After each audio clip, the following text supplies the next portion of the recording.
მდევრების საჯარო სკოლებში საბჭოთა რუსული მეთოდებით კონტროლის კიდევ ერთი მცდელობა. განათლების მინისტრი ოფიცრებს დანიშნავს, რომლებიც პერსონალურ მონაცემებს დაამუშავებენ. ჩნდება კითხვები. გადაწყვეტილების მიღმა რეალურად პოლიტიკური რეპრესიების ახალი ტალღა ხომ არ დგას. რეჟიმი ცდილობს მასწავლებლები და სკოლის დირექტორები კიდევ უფრო მეტად მოაქციოს მარწუხებში და პოლიტიკური მორჩილების ჩარჩოში. მინისტრის ბრძანებით სამინისტროს ტერიტორიული ორგანოების საგანმანათლებლო რესურს ცენტრების დებულებაში ცვლილება შევიდა, რომლის თანახმად მათ თანამშრომლებს ახალი ფუნქციების შესრულება დაევალებათ. საუბარია საჯარო სკოლაში პერსონალურ მონაცემთა დაცვის ოფიცრების არსებობაზე, რომელსაც დირექტორი დანიშნავს. სიახლეს დიდი გამოხმაურება მოყვა საზოგადოებაში, რომ მიზანი სასკოლო სივრცეზე დამატებითი კონტროლის მოპოვებაა. რეალურია თუ არა მოლოდინები, რა წერია ბრძანებაში პერსონალური მონაცემების ოფიცრების სკოლებში. თემაზე საუბარს გავაგრძელებთ ჩვენ სტუმართან ერთად, ჩალვა ტაბატაძე, განათლების მკვლევარი სტუდიაში სტუმრად. მადლობა პირველ რიგში ჩვენთან სტუმრობისთვის. საინტერესოა საერთაშორისო ლებაზე ვისაუბროთ, იმიტომ რომ კონტრარგუმენტი ყოველთვის ეს არის. იგივე ფარას კანონი თავშივე უნდა ვახსენოთ და განათლების კუთხით რა შეცვლის, ამაზეც მოგვიწევს საუბარი, იმიტომ რომ გუშინ მეორე მოსმენით კვლავ დაუჭირეს ფაქტობრივად აბსოლუტური უმრავლესობით ამ კანონს მხარი და საინტერესოა ამჯერად რა იქნება ალიბი იმისა, რომ გამართლდეს ამ ოფიცრების არსებობა სკოლებში. მანამდე კი თქვენ გადმოსახედიდან სასკოლო ცხოვრებაში რა შეიძლება შეცვალოს ამ ყველაფერმა? კი ბატონო, დიდი მადლობა მოწვევისთვის. მოგეთ კითხვების კორიენტელი გამჭირდება. პირველ რიგში ვიტყვი, რომ კონკრეტულად ამ გადაწყვეტილებას მე არ აღვიქვა ისე მძიმედ, რომელიც გულისხმობს იგივე ODR-ის სისტემის შემოღებას,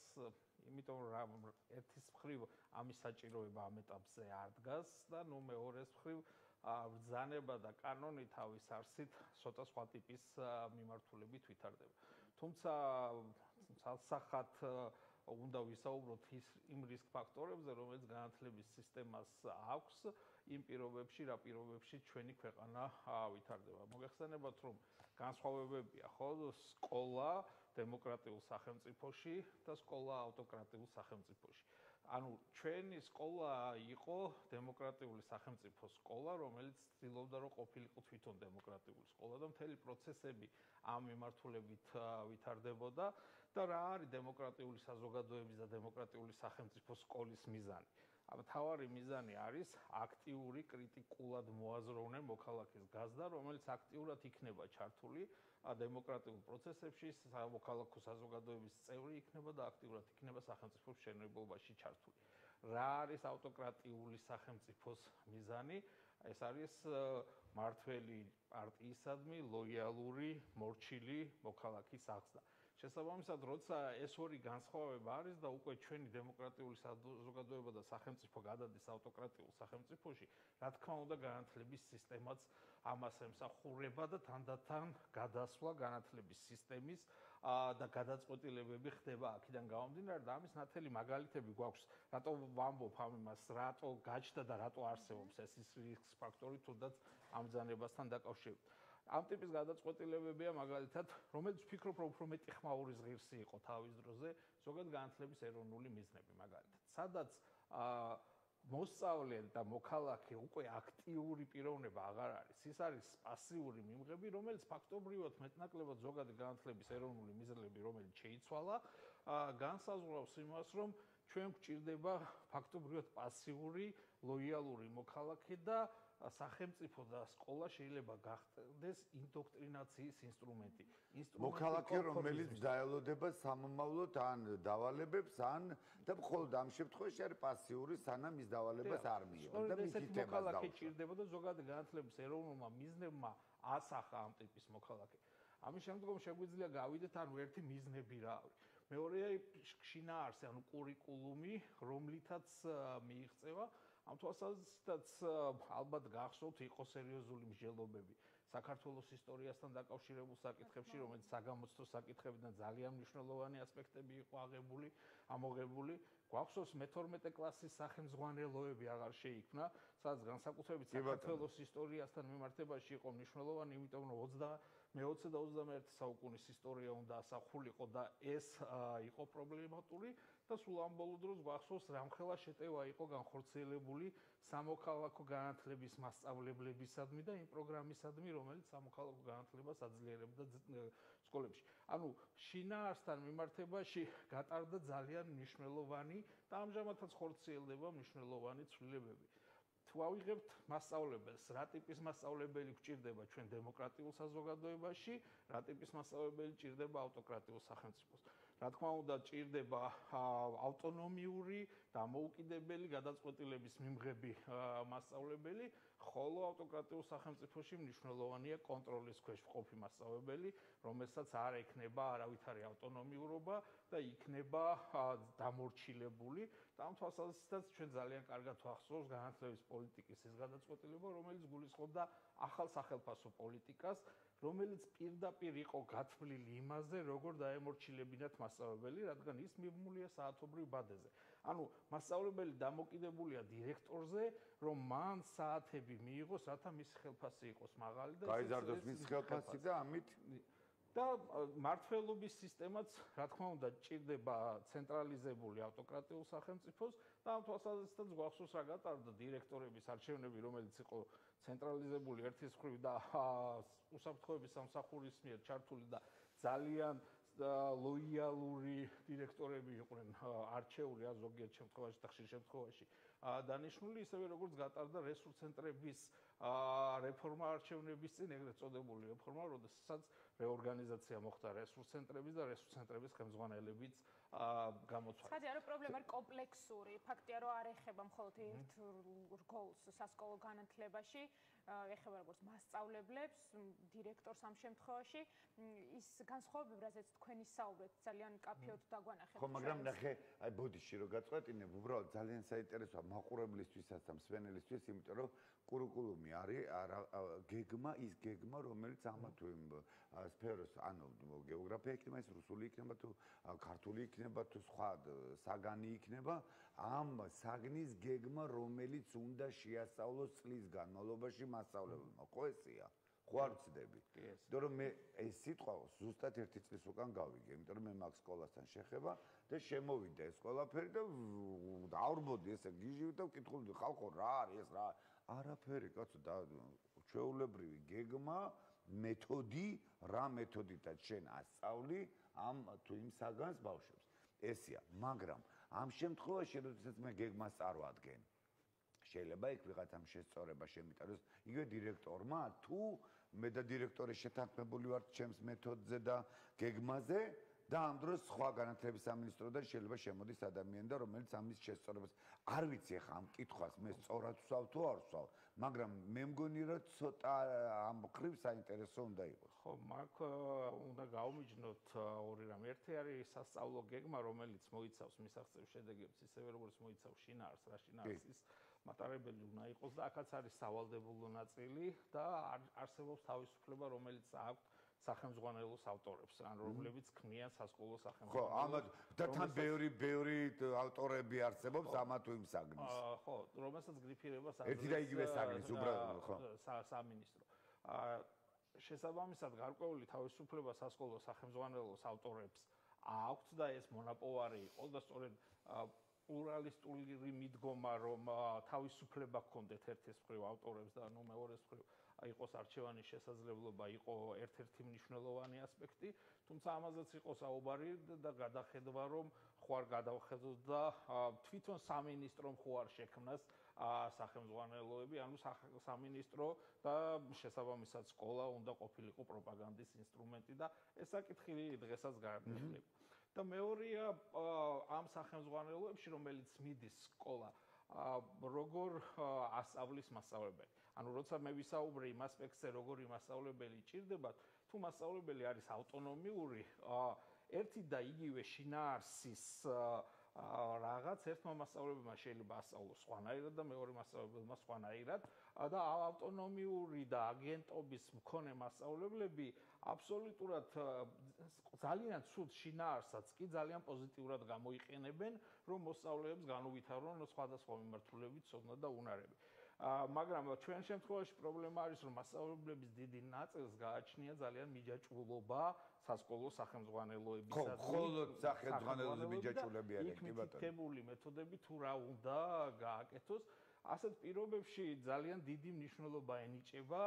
სასკოლო სახელმძღვანელოებს და იქ არსებულ პლურალისტურ მიდგომებს, რომ სასკოლო სახელმძღვანელოების ავტორებს ჰქონდეთ თავისუფლება და ისინი აწოდებდნენ მნიშვნელოვნად ამ საკითხებს. თუმცა ეს საკითხიც დადგა კითხვის ნიშნის ქვეშ, ბოლომდე რა თქმა უნდა არ განხორციელებულა, ეხლა ახალი სასწავლო გეგმა შემოდის და მნიშვნელოვანია ეს ასპექტი, თუმცა ვთქვი, მე-12 კლასის სასკოლო სახელმძღვანელოები აღარ შეიქმნა,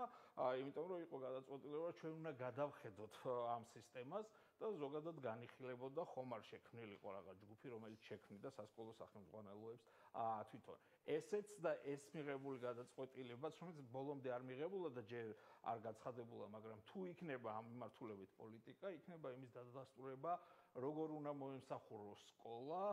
ავტოკრატიულ საზოგადოებას და სახელმწიფოს, სადაც მნიშვნელოვანი არის ლოიალური მოქალაქის აღზრდა, რომელიც იქნება მორჩილი არსებული ვითარებიდან გამომდინარე და ამის ისტორიული მაგალითები გვაქვს. სკოლა ყოველთვის გამოიყენებოდა ამ შემთხვევაში ავტოკრატიული რეჟიმების ინსტრუმენტად კონფორმიზმისთვის, თუმცა მეორეს მხრივ, რაც მნიშვნელოვანია და განმანათლებლებს და მასწავლებლებს მნიშვნელოვანი როლი აქვს, სკოლა მეორეს მხრივ არის ცვლილებების ინსტრუმენტი. განათლება, რომელსაც შეუძლია ცვლილებების მოტანა და შესაბამისად. დიდი მადლობა, ბატონო შავა, საინტერესოა თავად მასწავლებლები როგორ უყურებენ ამ ყველაფერს და ამ პროცესს, ადამიანები, რომლებთაც უშუალო შეხება უნდა ჰქონდეთ თუნდაც ამ ოფიცრებთან, მათ ახალ თანამშრომლებთან და საინტერესოა გავიგოთ, რას ფიქრობენ მასწავლებლები, მათი აზრით, რა რეაგირება შეიძლება მოყვეს ან როგორი შედეგები შეიძლება გამოიწვიოს სასკოლო ცხოვრებაში ამ დამატებითმა კადრებმა. თუ ესმის ჩვენი ხმა სოფო გოგოხია პირდაპირ ეთერში ასე დღეს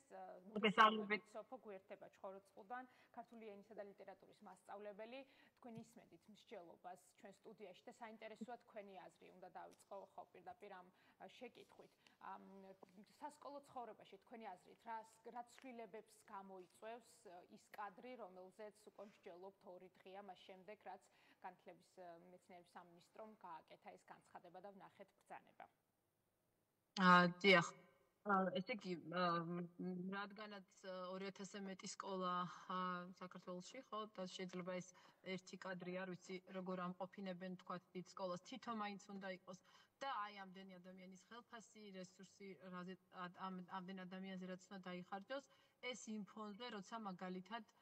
წლები უკვე საუბრობთ შეერ ბავშვზე სკოლაში, სოციალურად დაუცველების ამხელა რაოდენობაზე, ბავშვებზე, რომლებსაც მშობლები ენატრებათ და წლები არ უნახავთ, ამ დროს ჩემი აზრით ჯობია რომ სახელმწიფო ზრუნავდეს იმაზე, ამ ბავშვს შეუქმნას ისეთი პირობები, თქო, დედა ყავდეს სახლში, მამა ყავდეს სახლში, ქონდეს სამუშაო ადგილი და არ უწევდეთ ამ ადამიანებს გაქცევა, ქონდეთ ელემენტარული ნორმალური საკვები, ნორმალური პირობები. მე მგონია რომ მოსწავლის და სკოლის დახმარება არის ეს და რა დაანონსდა ეს არის არ ვიცი რა სინეთა რასიც სჭირდებოდა აბელსე თუ არქიფოს ვიცით ყველამ და მე მგონი ყური და თვალია ასე დიდი ძმის ახალი თვალი ალბათ არ არის საკმარისი თქო ის როგორც ხორციელდება ასე კონტროლი მასწავლებელზე და ასე უფრო ღრმა და უფრო დიდი რომ აი რა თქვათ განმარტებით და ესე ჩაშლილად არ მომისმენია რომელი პირადი ინფორმაციის დაცვისთვის არის საჭირო ოფიცერი და თქვათ რაღაცა როგორი იყო ეს პირადი როგორ იცავდნენ აქამდე როგორ ვიცავდით და ახლა რატომ გახდა მაინც და მაინც ოფიცერი საჭირო და კიდევ რაღაც ახალი 2000 რაღაც დასაქმებული ადამიანი თუ ისევ ეს საარჩევნოდ ხორცი უნდა იყოს ერთგვარი როგორც ხდება ხოლმე რითაც ასაქმებენ ასე ადამიანებს რომ მე არ ბენინონ არჩევნების წინ და ახლაც ახალი არჩევნებით უგველოდება მაშინ ახალი ადამიანებიც სჭირდებათ, სხვა რა უნდა იფიქრო და სხვა რა უნდა მოსაზრება უნდა ქონდეს, მით უმეტეს თუ გადავხედავთ ბოლო თვეების მოვლენებს და საერთოდ სკოლას კი არა, უნივერსიტეტებზეც რომ გადავიდნენ და რას უშვებიან უნივერსიტეტებს, მაშინ გასაგებია რისთვის არის საჭირო, ეს არის ახალი ყური და ახალი თვალი, ისიც კი ვინც ჯერ კიდევ ვერ დაიმორჩილეს, ისიც კი ჯერ ვერ არბენინეს საარჩევნო სიებით არჩევნებზე რაღაცა ცალკე ოთახებში, სპეციალურად მოწყობილ ადგილებში, როგორმე მათი კონტროლის რომ განხორციელდეს. არა შეიძლება რომ იფიქრო ადამიანმა, როცა სკოლაში და ბავშვებს, მოსწავლეებს, ოჯახებს შეუძლებს აქვთ უამრავი სხვა ბევრად უფრო მწვავე პრობლემა, ვერ ჩამოსქროლა ისე სოციალურ ქსელს, რომ არ შეგხვდეს უამრავი პოსტი, რაც ადამიანები ითხოვენ წამალს, ითხოვენ შველას, ითხოვენ კურნალობას, 1000 რამ დიდი გასაჭირია ამ ქვეყანაში, ვიდრე ის, რომ პერსონალური დაცვის ათასობით ოფიცერი გადამზადდეს ახლა უნდა, რომლებიც ღმერთმა იცის რას იზამენ. ან საერთოდ ბოლო დროის მოვლენების მიხედვით გასაგებია, მე მგონი სადაოც არ არის რა ფუნქცია შეიძლება ქონდეთ მათ. ანუ კარგი რომ არაფერი ეს აქედანვე ვიცი. საინტერესოა რა გავლენას იქონიებს ეს პროცესები მოსწავლეებზე, მთავარი ბენეფიციარები, ხომ ისინი არიან სკოლის მთავარ ბირთვს, ისინი წარმოადგენენ და ამ შემთხვევაში ჩვენ ალბათ ყველაზე მთავარი რაც არის, უნდა ვსაუბრობდეთ განათლების ხარისხზე და ხელმისაწვდომობაზე. აი ამ მხრივ რას შეცვლის სკოლებში? თუ ეს უშუალოდ განკუთვნილია მხოლოდ იმისთვის, რომ პედაგოგები იყვნენ მეტად მობილიზებული, მეტად მხარდამჭერები თუნდაც სამთავრობო პოლიტიკის. ზოგადად რაც მეტი წნეხი, რაც მეტი ზეწოლა, რაც მეტი შებოჭილობა აქვს მასწავლებელს, რა თქმა უნდა პირდაპირ აისახება სწავლის ხარისხზეც და საერთოდ როგორი რა თაობა წამოვა, როგორ ჩვენზეა დამოკიდებული ხო, რას ვასწავლით, როგორ ვასწავლით და თუ ეს რა და როგორ ვასწავლოთ ამ დონეზე იქნება ამ ხარისხით გაკონტროლებული, ბუნებრივია, რასაც მივიღებთ, რაც ხდებოდა საბჭოთა განათლებას, რასაც ეძახდნენ იმ პერიოდში, თუ ვთქვათ მე როგორც ქართულის მასწავლებელს მომთხოვენ, რომ არ ვიცი, ვაჟა-ფშაველას შემოქმედება მაგალითად დავაკნინო და დავიყვანო რაღაც ბუნების მგოსნობამდე ან რაღაც ისეთ ნაკლებად მნიშვნელოვან საკითხამდე და არ წამოვწევი იმ დიდ ღირებულებებს, რასაც ის გვასწავლის და რაზეც ის გვესაუბრება. აი ეს არის სწორედ საშიში, სწორედ ამის კონტროლია ყველაზე საფრთხილო. თან ახლა შევხედეთ ხო ბოლო წელს რომ ეროვნული გამოცდების პროგრამიდან, რომელზეც ბოლო წლებში დიდ აქცენტს აკეთებენ აბიტურიენტები და ყველაზე მხოლოდ იმ ტექსტებს სწავლობენ ძირითადად, რომელიც ეროვნული გამოცდების პროგრამით არის გათვალისწინებული, ისეთი ტექსტებიც არის ამოღებული, რომლის ხელისხლებაც გასაგებია, რაზე მიუთითებს და სიგნალია ეს დავფრთხეთ უნდა შეგვეშინდეს, უნდა მივხვდეთ რა არ უნდა ასეთ სისტემას, რაზე არ უნდა რომ ვიფიქროთ, რაზე არ უნდა რომ ვესაუბროთ მოსწავლეებს. ეს არ არის უბრალო ამბავი, ასე იწყება, თითქოს უწყინარი, რაც პირადი დაცვის ვის არ ჭირდება ინფორმაციის დაცვა, ხო? რაღაც ასეთი უწყინარი პატარა ნაბიჯებით დაიწყება და მივა შემდეგ, არ ვიცი, სანამდე მივა. მეშინია რომ არ მივიდეს იქამდე, დროშას რომ რაღაც მთვარი უწოდეს და ილიამ შემდეგ პასუხი გასცა, აი აქამდე რომ არ მივიდეს, ამიტომ უნდა ავიმაღლოთ ხმა, ამიტომ უნდა დავაპროტესტოთ, კრიტიკულად შევხედოთ, კითხვები დავსვათ, პასუხები მოვითხოვოთ და ის რაც არ იქნება მოსაწონი, არ უნდა გავაკეთოთ, იმიტომ რომ ბოლოს და ბოლოს აქ ლაპარაკია ეროვნულ ცნობიერებასთან ბრძოლაზე, საკაცობრიო ღირებულებები რომ არ წაგვართვან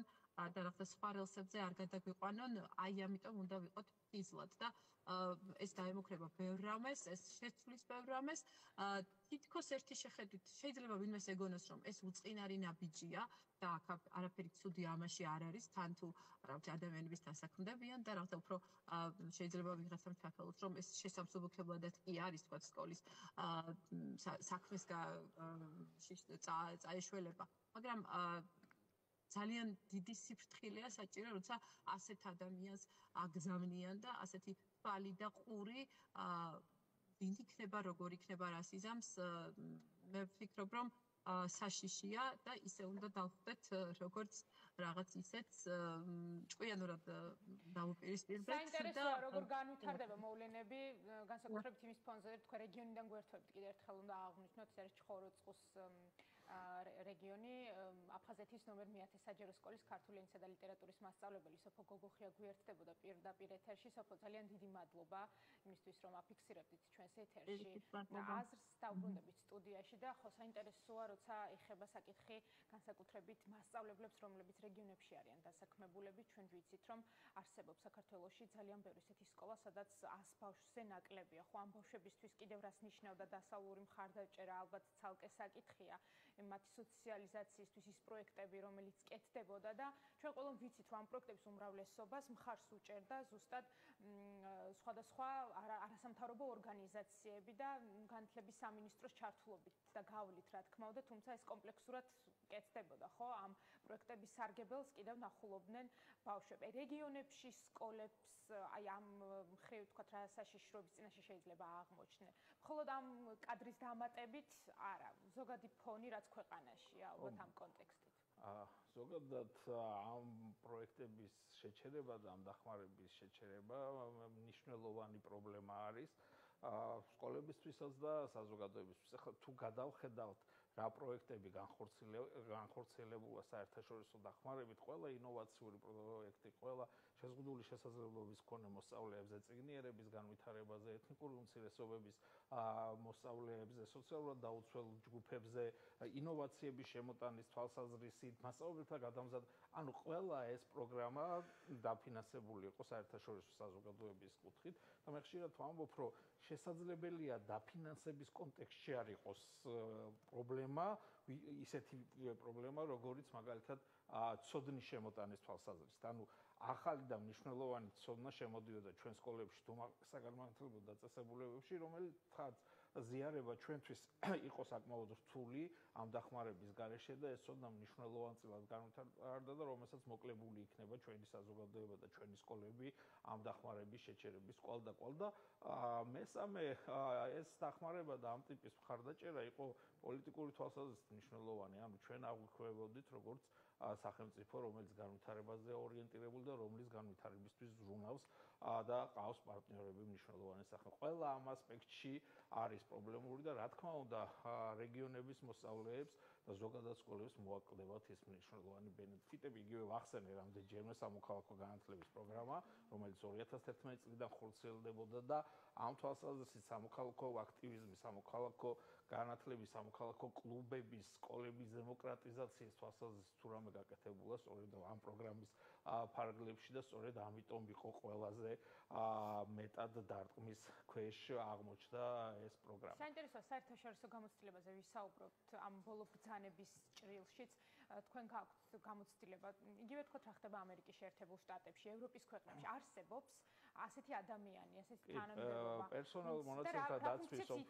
ოფიცერი არსებობს და ეს არის საკმაოდ დიდი დისკუსიის ნაწილი იმ კონტექსტში რამდენად ორგანული ხდება ეს ადამიანი კულტურული თვალსაზრისით სასკოლო კულტურის ნაწილი რამდენად შეიძლება გახდეს იმიტომ რომ ხშირ შემთხვევაში ხდება ინტერესთა კონფლიქტები ხოლმე მაგალითად ეს ადამიანი ერთის მხრივ შეიძლება წარმოადგენდეს ან ის ანგარიშვალდებულია და მექანიზმებს ქმნის რომელიც ინერგება პერსონალურ მონაცემთა მართვის სააგენტოს მიერ მეორეს მხრივ არის სკოლის თანამშრომელი და ანგარიშვალდებულია სკოლის დირექტორის მიმართაც და დიდი სხვადასხვა ტიპის კონფლიქტები ჩნდება ზოგიერთ შემთხვევაში მან უნდა აკონტროლოს და მონიტორინგი გაუწიოს სკოლის ხელმძღვანელს რომელიც მისი ხელმძღვანელია და არაერთი სარჩელი არსებობს იმას ამავე დროს ზოგიერთ შემთხვევაში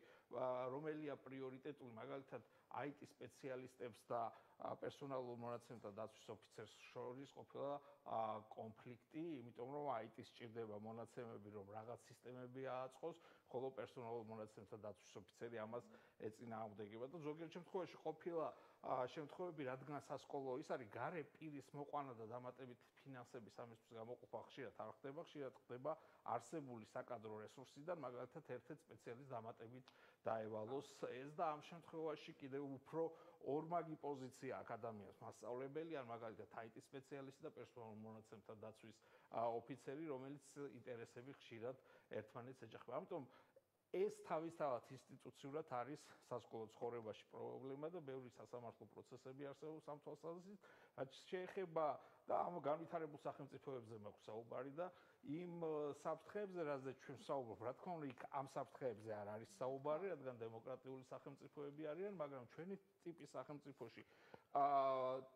თუ კი ეს ინსტიტუცია განვითარდება, შესაძლებელია ის რისკები დავინახოთ, რომ ისინი იქცნენ ერთ-ერთ კონტროლის ინსტრუმენტად, თუმცა რატო ვამბობ, რომ ამ შემთხვევაში მე ამ რისკ ფაქტორს ეხლა ამზანებასთან მიმართებაში ვერ ვხედავ, იმიტომ რომ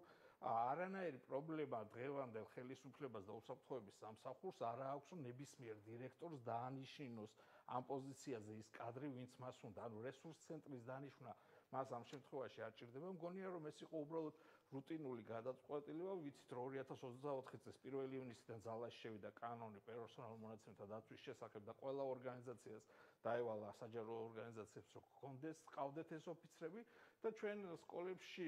დინამიკა სკოლების არის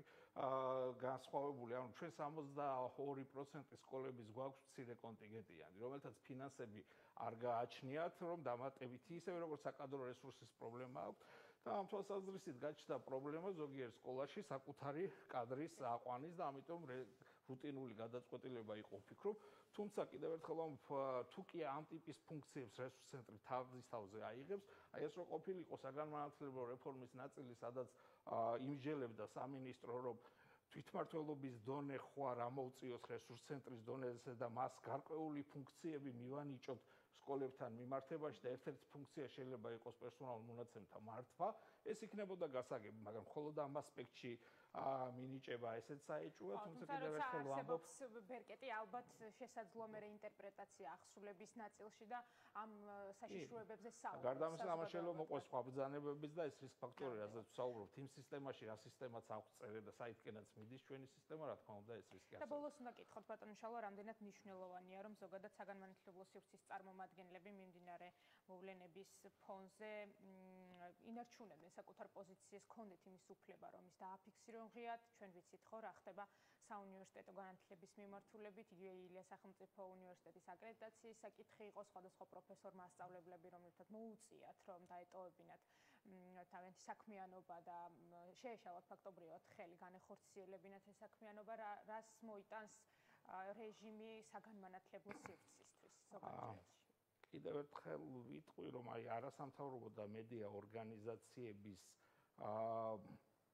ესე წინააღმდეგობის და დახურვის შემდგომი ეტაპი არის აკადემიური სივრცე, რომლის კონტროლი არის ძალიან მნიშვნელოვანი. შესაბამისად, შემდეგი დარტყმა, ეს მიმდინარე პროცესია, რომ მიმდინარეობს ეს დარტყმა, მაგრამ აუცილებლად იქნება აკადემიურ სექტორზე, როგორც სახელმწიფო, ასე კერძო მიმართულებით, უნივერსიტეტების თვალსაზრისით, ისევე როგორც სკოლის. როგორც თქვი, საგანმანათლებლო სისტემა არის ძალიან კარგი ინსტრუმენტი კონფორმიზმისთვის და საზოგადოების დამორჩილებისთვის და რა თქმა უნდა, ამ ინსტრუმენტის გამოყენებას შეეცდებიან. თუმცა